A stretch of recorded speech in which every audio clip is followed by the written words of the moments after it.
Hey, how's it going, everybody? So today I thought I'd talk to you for a little bit. I know I haven't done one of these sessions where I just sit down and talk for a little bit, but I thought I might like to do one of those again because something has come up that I've been, I don't want to say struggling with, because it isn't a struggle. It's just really fucking annoying, if I'm being honest. And it's my car. So the topic for today's discussion, can you really call it a discussion if I'm just talking to you? At what point of your car breaking do you just say fuck it and get a new one? So I'm going to run through a list real quick of everything that's wrong with my car. My muffler just fell off. That's the most recent one. Still pretty fresh. Also, I just found out today that my plenum spacer is cracked and is leaking.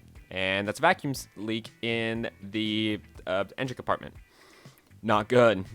Probably, partially at least, why my car wants to die every time it's at idle. It's also partially due to the exhaust, but it's also partially due to that. It's a big old vacuum leak. Oh.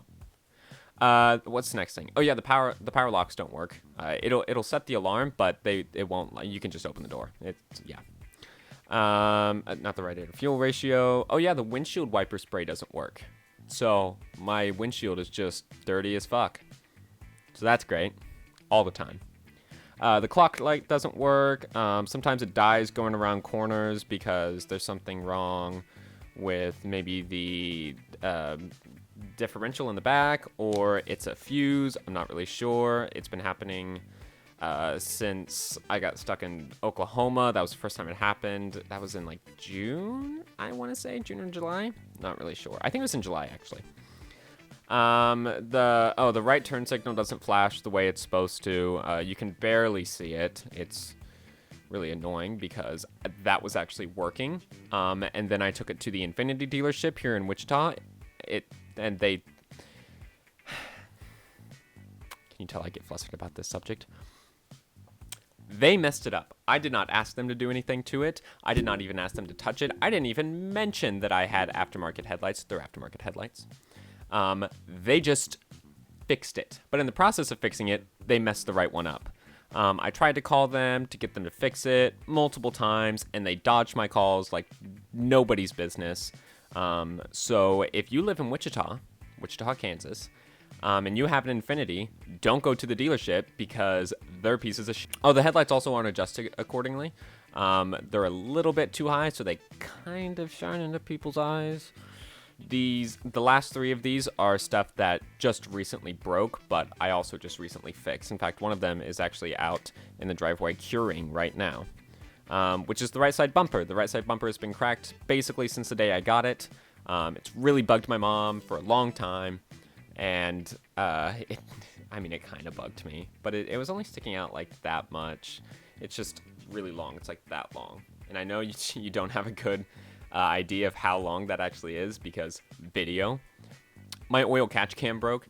And my tires just got wore out, so I just got some new tires. I also got some new wheels too, but we're not going to talk about that because that was something I chose to do on my own. So a lot of stuff's been breaking. And what? Don't do that. Also, this is broken now too. So that's great. So I'm at the point where I'm like, do I just keep fixing it or do I just get a new car? And that's a really hard place to be at because like I really like my car. If you know me, you know that I really like my car. I think it looks really nice. I'm really happy with the way it performs, and it could be faster. It can always be faster. It can always handle better, even though it already handles really well. Better than my dad's old Corvette. I just want to put that out there. And I don't really want to get rid of it. But everything's breaking.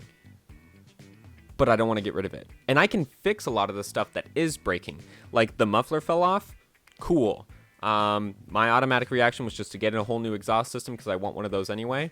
Unfortunately, that costs like $1,200 plus a $500 tune. Let me know your thoughts on this as well, because I like to get feedback from other people. Some people don't care about cars at all. I get that. For some people, it's just a tool, honestly. For me, it's an experience, and I love that experience. That's also why I have a motorcycle, because I love the experience of driving. I love the experience of going fast, of accelerating and going, holy shit! Fuck. Oh! So, I've been looking at other cars, and, like, they're alright. You know? They're alright, but I really like my car. I really like the way it looks. I really like the way it performs. I know I've already said that once, but I just want to emphasize it. I really do like my car. It's not the fastest thing in the world. I mean, it's faster. It's sporty, but it's not the fast. I mean, I'm not gonna kill myself in it. I can take it into a ditch and I can do swirly boys with it, but I'm not gonna kill myself with it. I don't think. I haven't yet anyway. It's been like 3 years, so. So how do you determine that? Well, I think it kind of comes down to how attached to your car are you? Do you like it? Do you not like it? Are you indifferent to it? If you're really attached to it, like I am, it makes fixing it much more worthwhile because you feel like you're actually doing something progressive, you know? You're not just sitting at a standstill in this shitty car that you hate that just keeps breaking all the time. If you're in a shitty car that you hate that keeps breaking all the time and you have the ability to get a new car, get a new car. Get a new car. You spend so much time in your car, there's no reason why you should not be in it. You should not have one that you like. Absolutely no reason. If you can afford it. I do understand that some people cannot afford it. That is very unfortunate for them. I'm sorry. So back to the subject at hand. Should I get a new car? Or should I fix my old one? In my case, I think I'm going to fix my old one. Because I really like my car. In your case, if you don't care about cars that much, you don't care about the driving experience, it's really just a tool to get from point A to point B, it might not be the worst idea to go ahead and get a new car, because I think you're going to be a lot happier with a new car. My girlfriend Tulsa is actually going through this right now. Her car is starting to break. It makes really loud, really bad sounds every single time that she goes into our driveway, or anytime she drives down the street because it's bumpy and the Camry suspensions are very bouncy, to say the least. So yeah, so in her instance, she's not really attached to her car, not that much anyway. She named it Patrick also. Just my personal opinion. Cars should have female names. Just a personal thing, something I grew up with.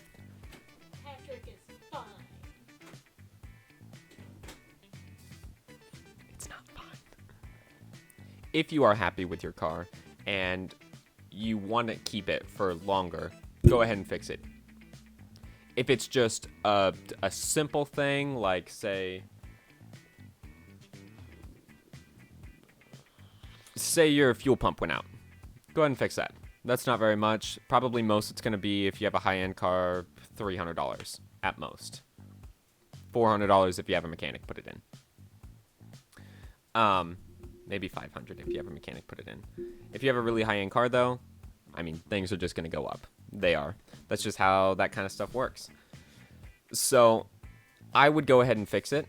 If it's something small. If a lot of things keep breaking, like my car, unless you have a sentimental attachment to it, just get a new car. So, I will see you guys later. I'm going to sign off. I'm going to go make another video real quick. What time is it? 5:08. I actually have to go film for Rule of 3 in exactly 51 minutes. So I will just talk to myself later.